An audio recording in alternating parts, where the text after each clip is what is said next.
no, I'm just reading this article about this new robot burger flipper, right? And so all those out there picketing, for higher minimum wages need to be aware of what the competition is out there. There's this company called Momentum Machines that has built a robot that can radically alter the fast food industry, and some line cooks looking for new jobs. The company's robot can slice toppings like tomatoes and pickles immediately before it places a slice on your burger, giving you the freshest burger possible. The robot is more consistent, more sanitary, and can produce 360 hamburgers per hour. 360 per hour, right? No coffee breaks. No one's going to sexually harass your robot, and your robot's not going to sexually harass anybody. It's not going to go on strike. It's not going to get tired. It's not going to cut its fingers, so you don't have to worry about workman's comp. It makes a burger every 10 seconds. The next generation of this device will offer custom meat grinds for every single customer. Want a patty with a third pork, 2/3 bison? No problem. So, hey, you can customize your order. I wonder if that means you'll even be able to get your order, medium rare. Right now, these fast food restaurants, they're all the same, right? What if you can actually specify how you want your meat cooked? Here, Momentum Machines co-founder Alexander Vardakatos told Economy, this told Economy, I guess it's a magazine, our device isn't meant to make employees more efficient. It's meant to completely obviate them. Indeed, making copy on the company's site reads that their automation does everything employees can do except better. Right? And this is what happens.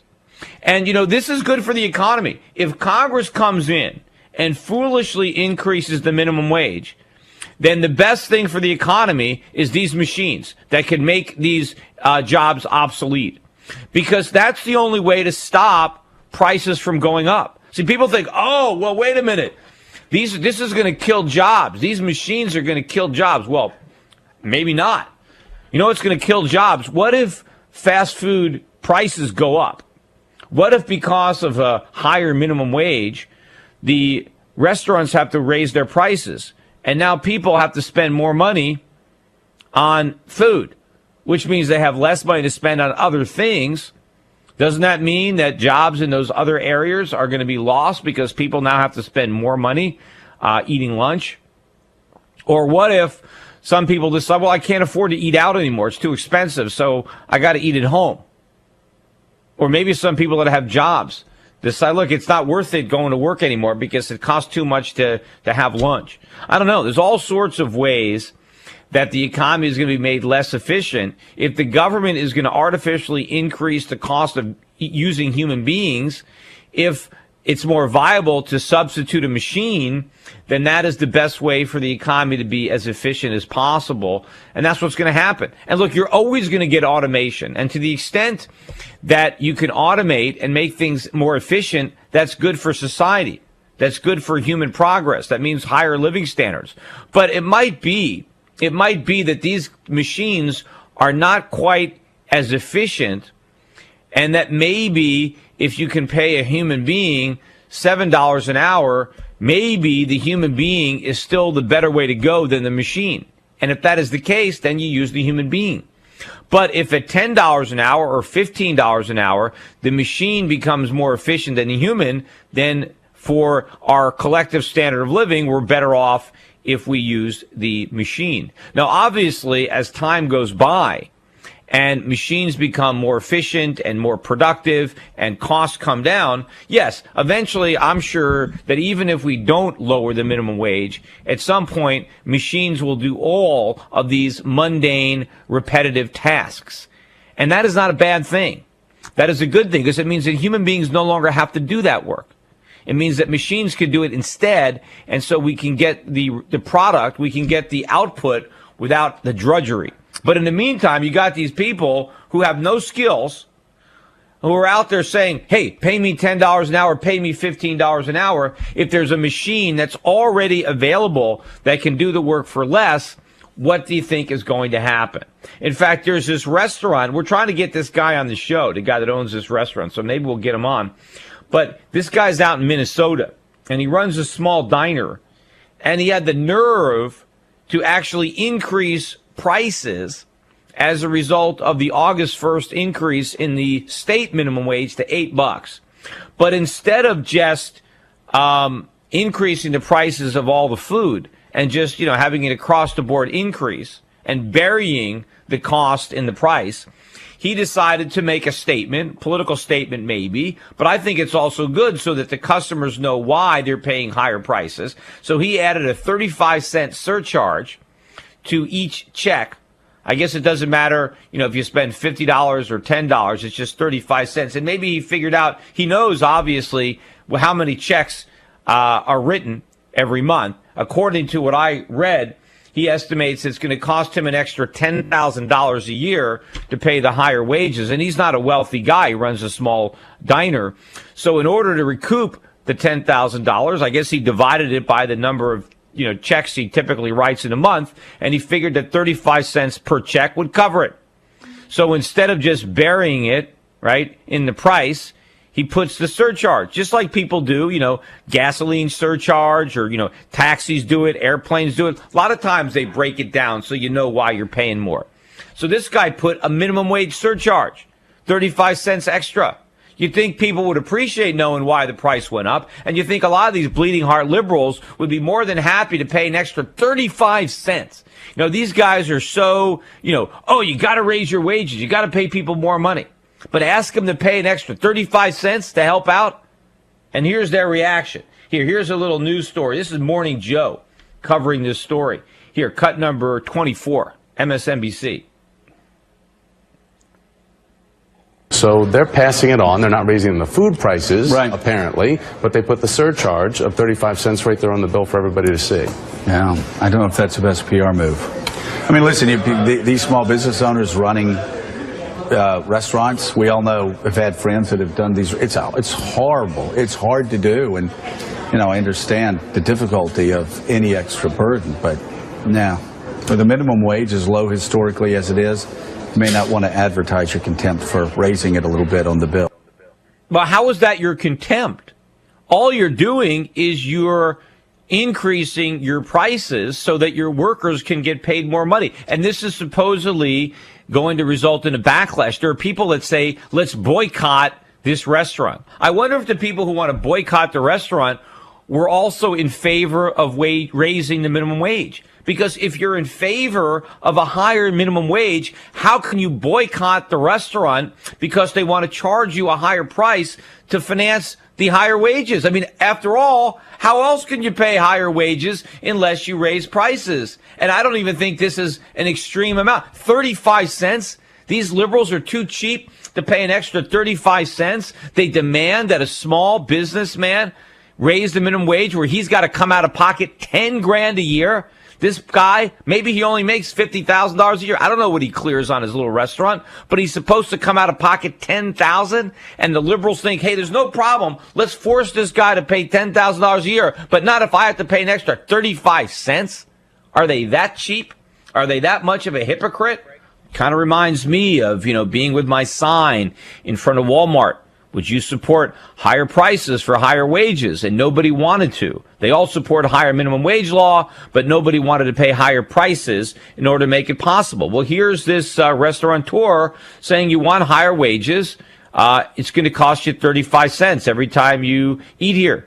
And they're outraged, as if, where's the money going to come from? If the employer is going to pay the workers more money, where do you think the extra money comes from? The business only has one place to get money, from the customers. So if you have to cover your costs, you got to get it from the customers. That's the only source. There's no magic fairies that hang out at fast food restaurants that sprinkle money on the restaurant so that they can afford to pay the higher minimum wage. And you would think all these people that are so outraged by how little some people earn would be more than willing to do their share and contribute 35 cents. I'm surprised that that's all it takes. But I think it's because the minimum wage only went up to $8. Can you imagine where they'd have how much extra he'd have to stick on the bill if it went up to 10.10, like President Obama wants? If you think these liberals are outraged at having to pay an extra 35 cents, what if it was a couple of dollars? Then they'd be screaming bloody murder. They'd have this guy's head on a stick, right? But even if he was just trying to break even, right here, cut number 25. Well, it seems like it's a revenge tactic in some parts, but they were honest about putting it out there and not making it something that they were hiding from people. Yeah. People have a right to their own reaction to it, and people have taken to social media to talk about it, and they are making a storm about it, so it isn't a good PR move for Oasis out there. No.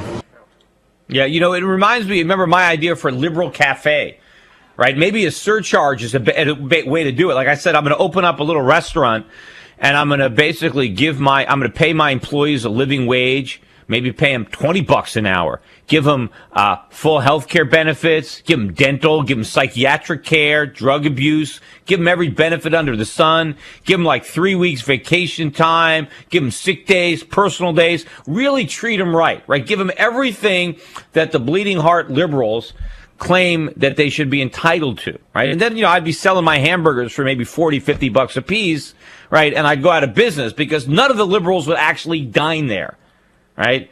No, because they would go and they'd take one look at my prices and say, hey, I'm not eating here. I'm going across the street where they don't have any benefits, where they're paying minimum wage, where they're hiring illegals under the table, because that way I can get the cheapest burger, right? They're all talk, right? They're all talk. They want somebody else to pay. But when it comes to themselves, they're not willing to pay anything to have anybody get a higher wage. They're going to shop around for the absolute best deal they can get, right? And they don't care how many corners the business has to cut, how many labor laws, right? They have to file, as long as they get their products cheap. And then they're going to come out and get on their high horse, they're holier than thou, and they're going to start talking about how everybody has to pay a living wage, yet they don't want to pay it in their higher prices. And that's exactly what's going on with this reaction to a modest 35 cents on a ticket.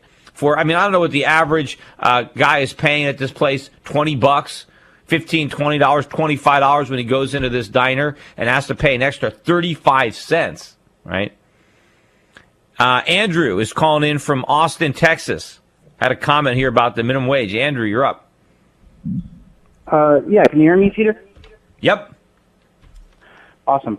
I just want to say you can't really speak to these people just on an economics perspective, these people that are advocates of the minimum wage, about how it's not going to work or how it's going to fail, because they don't understand, because they're not motivated on rationale. They're motivated from a moral perspective. So morally, the second somebody opens up a business or a place of business like a restaurant or a fast food chain, they're automatically supposed to serve the public. So it's really, we have to come at them from a philosophical perspective, not just the economic one. It's really motivated by altruism. I'm sure you've heard this before from other people, but we're not going to get to them just on speaking to them about how, it's not going to work economically. But again, I disagree. I think it should be about the moral issue. I think it should be the moral issue of a person's right to accept a job. Where the government is telling somebody, hey, you're not good enough to work. If I'm out there and I'm trying to get a foot on the job ladder, and I'm a young kid and I'm just starting out and I don't have a lot of skills, why should I be denied a job that I want because some politician in Washington says that job isn't good enough, it doesn't pay enough? Well, if it's the best job I can get and I prefer it. My dad had an example where I remember he wanted to, there was and he wrote about this in his book, The Biggest Con, I think too, where he wanted to hire some kids one summer to work in his office. And he called up because they were advertising, they were trying to get jobs for these inner city kids. And my dad was like, well, I can hire some.